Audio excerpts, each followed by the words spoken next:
Well, I grew up in a family that was against war, so I come at it from a long time ago.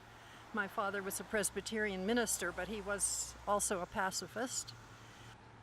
We served instead of in the military, we under the Mennonites in Newfoundland teaching school, and so it's a kind of a long journey of always feeling that war is wrong. And this week's been a little hard because I'm certainly not for Donald Trump, but I think Hillary's kind of warish, so it's a little scary too. I'd just like to introduce my grandmother Hazel to Lucky. She is the one that founded this peace vigil every week, and she's been coming for about 14 years with only a few exceptions.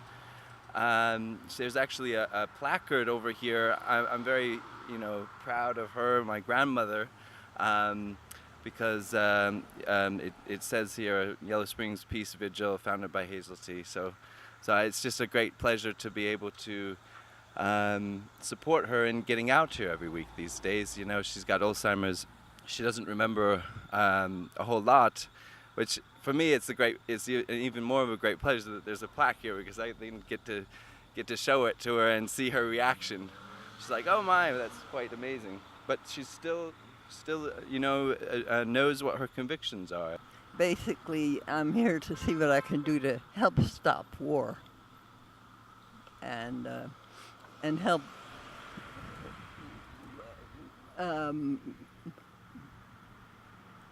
moving the notion that we can do that we don't have to have wars, and we can go do other things much more worthwhile with the time, the effort, the money, because it does take all of those things.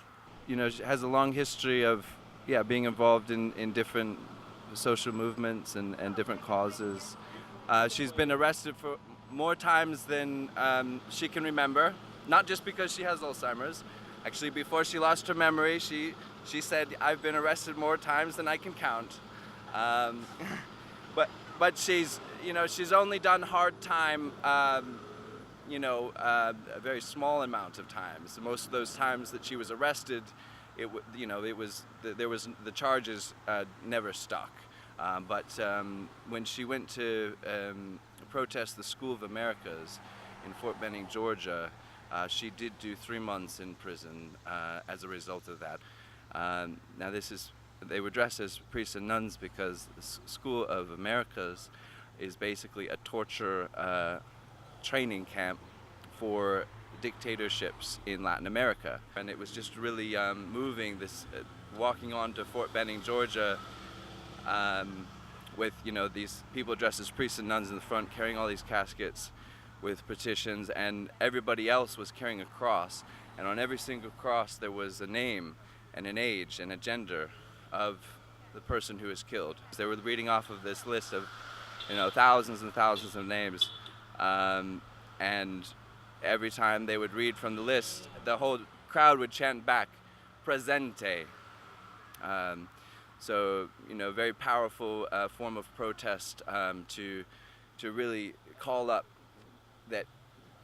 that notion that these deaths are with us, these deaths are present with us, and so I think that's it's these direct relationships with people who suffer that I think really calls us to action often. I think that it's more of a very personal thing coming out here every week.